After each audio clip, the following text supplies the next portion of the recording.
3 بار ملک کا وزیر اعظم رہا، اس کے باوجود اپنی اہلیہ کے انتقال کی خبر جیل میں ملی۔ ایک تو میاں صاحب جیل میں خبر اس لیے ملی کہ آپ جیل میں تھے، آپ کو سزا عمران خان کے اقتدار میں آنے سے پہلے ہو گئی تھی، آپ 13 جولائی کو آئے تھے اور جیل گئے تھے۔ عمران خان 25 جولائی کے انتخابات کے بعد اگست کے مڈ میں وزارت عظمیٰ کے منصب پر آیا تھا۔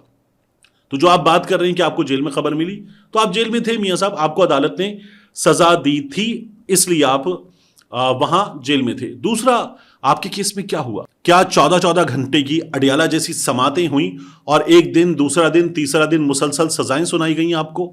یہ تو آپ کے کیس میں نہیں ہوا۔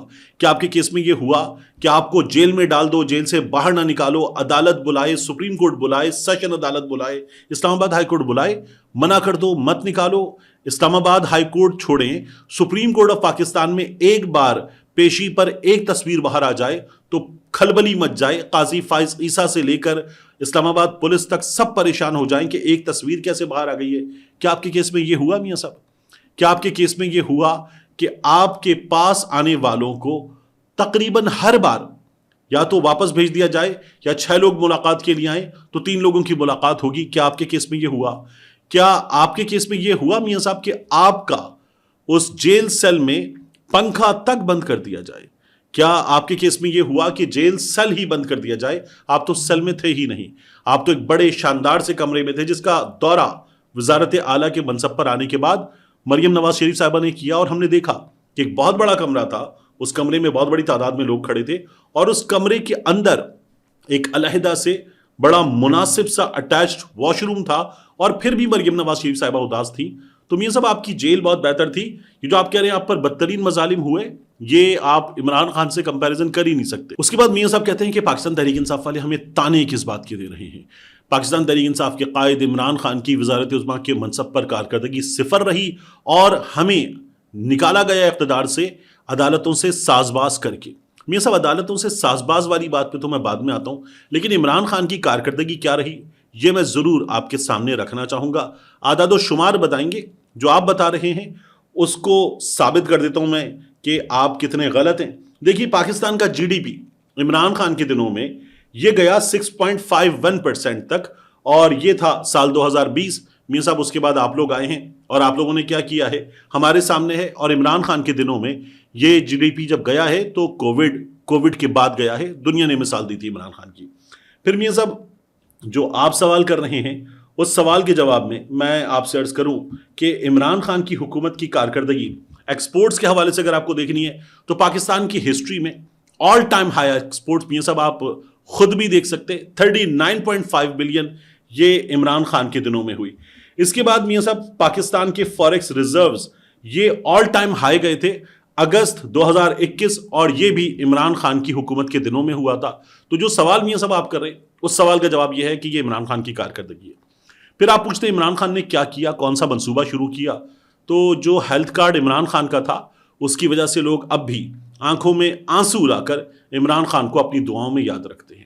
اور عمران خان کی حکومت کے دیگر منصوبے چھوڑیے، میاں صاحب عمران خان کا جو کارنامہ ہے نا، اسلامو فوبیا کے خلاف جو دن اب منایا جاتا ہے اقوام متحدہ کے تحت، وہ عمران خان کا کارنامہ ہے۔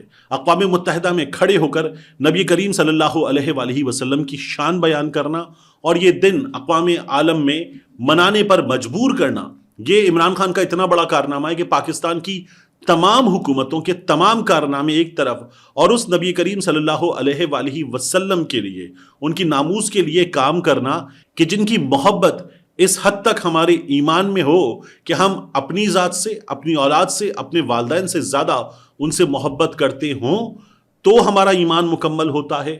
اس نبی کی ناموس کے لیے اقوام عالم کے سامنے کلمہ حق بلند کرتے ہوئے کام کرنا، یہ عمران خان کا سب سے بڑا کارنامہ ہے۔ تو جو میاں صاحب آپ بات کر رہے ہیں، لوگ اسی لیے عمران خان سے کنیکٹ کرتے ہیں۔ آپ سے کنیکٹ کیوں نہیں کرتے؟ آپ کی اپنی جماعت میں وزیر اعظم بننے والے شاہد خاقان عباسی نے کیا بتایا؟ انہوں نے کہا جب آپ نے ووٹ کو عزت دو کا بیانیہ چھوڑ دیا تو لوگوں نے آپ کو مسترد کر دیا۔ یہ سب سوچیں، جس شخص کو آپ نے وزارت عظمیٰ کے منصب پہ بٹھایا اس نے آپ کی جماعت چھوڑی ہے، یعنی کسی چھوٹے موٹے آدمی نے نہیں چھوڑی۔ جسے آپ نے وزیر اعظم کے منصب پہ بٹھایا اس نے آپ کی جماعت چھوڑی، کیونکہ آپ اپنے بیانی سے پیچھے ہٹ گئے۔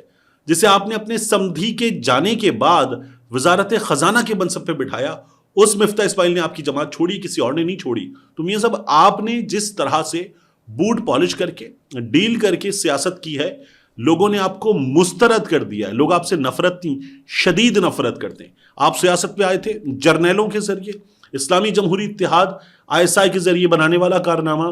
اس کے بعد 2013 میں آپ نے جو کیا, جو آپ نے ملک سے جاتے وقت کیا, جب مشرف کے ساتھ معاہدہ کر کے آپ گئے تھے, تو پھر بعد میں عرب حکمرانوں نے لا کے معاہدہ دکھایا تھا کہ آپ ڈیل کر کے گئے تھے میاں صاحب. اور اب بھی خواجہ آصف نے بتایا کہ اسٹیبلشمنٹ نے باہر بھیجا تھا, 4 ہفتے کے لیے گئے تھے, 4 سال کے بعد آپ آئے تھے. تب بھی کب آئے تھے آپ؟ جب قاضی فائز عیسیٰ آ گئے تھے, وگرنہ آپ آنے پر آمادہ نہیں تھے. تو میاں صاحب لوگ آپ کو مسترد کر چکے. اب آپ پوچھ رہے ہیں عمران خان کے لیے لوگ کیوں نکلیں گے؟ لوگ اس لیے نکلیں گے کہ لوگوں نے عمران خان کے حق میں ووٹ دیا. کب دیا؟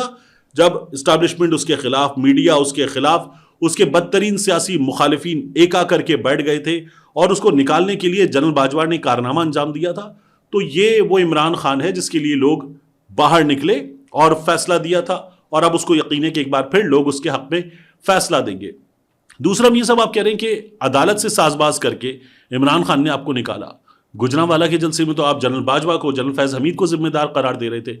لیکن 18 ستمبر 2023 کو میاں صاحب جو آپ نے کہا تھا مٹی پاؤ نہیں چلے گا, تو پھر شہباز شریف صاحب یہاں سے دوڑے دوڑے بھاگے بھاگے آپ کے پاس گئے تھے اور جا کے آپ کو بتایا تھا کہ یہ بات نہیں کرنی. اس کے بعد کیا ہوا میاں صاحب؟ اس کے بعد ہم نے یہ دیکھا کہ پھر آپ نے جرنیلوں کو ذمہ دار قرار دینا چھوڑ دیا. یہاں پر آپ کہتے تھے بغض سے بھرے 5 آدمی, مجھے کیوں نکالا؟ اور پھر اس کے بعد باہر جا کر آپ نے جو زبان بولی, وہ زبان آپ دوبارہ بولنے کو تیار نہیں ہے, کیونکہ آپ ایک بار پھر بوٹ پالش کر رہے ہیں. یہ آپ کی آج کی سیاست ہے میاں نواز شریف صاحب. تو اس لیے آپ جو سوال پوچھ رہے عمران خان کے لیے لوگ نکلیں گے نہیں نکلیں گے, اس کا جواب یہ ہے کہ لوگ عمران خان کے لیے نکل رہے ہیں.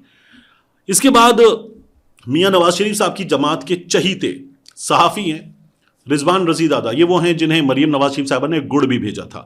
تو انہوں نے ہمیشہ بڑی گھٹیا زبان استعمال کی ہے صحافیوں کے بارے میں, خواتین کے بارے میں, سیاستدانوں کے بارے میں. مطلب یہ ایک اکانومسٹ کے بارے میں اپنی یوٹیوب ویڈیو میں بیٹھ کر جاہل کا بچہ, اس کا بچہ, اس کا بچہ, اس طرح کی زبان استعمال کر لیتے.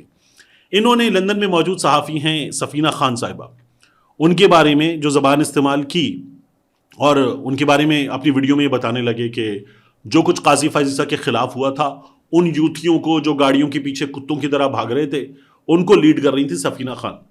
اب انہوں نے سفینہ خان کے بارے میں یہ بھی بڑی گھٹیا زبان استعمال کرتے ہوئے کہا کہ سفینہ خان کا اصل کام تو کچھ اور ہے.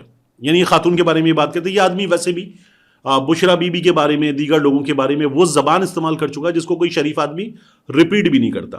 سفینہ خان نے اس کو جواب دیا. یہ ان لوگوں کی لڑائی ہے, اس لڑائی کو میں رپورٹ کر رہا ہوں, لیکن جو سفینہ خان نے اس کو جواب دیا, وہ بھی جواب اس لیے اس طرح سے دیا کہ وہ بھی شاید مجبور رہیں.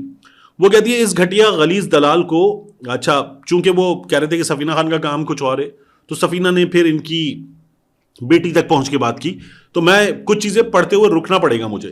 اس گھٹیا غلیظ دلال کو پیش کرنے کے سلسلے میں پی ٹی وی پر بٹھایا گیا ہے, اور اب یہ دلالی کی دال میں منہ کالا کرنے والا. پھر آگے انہوں نے گالی لکھی ہے. پھر وہ کہتی ہے ویسے یہ درست کہہ رہا ہے, میرا کام دوسرا ہی ہے.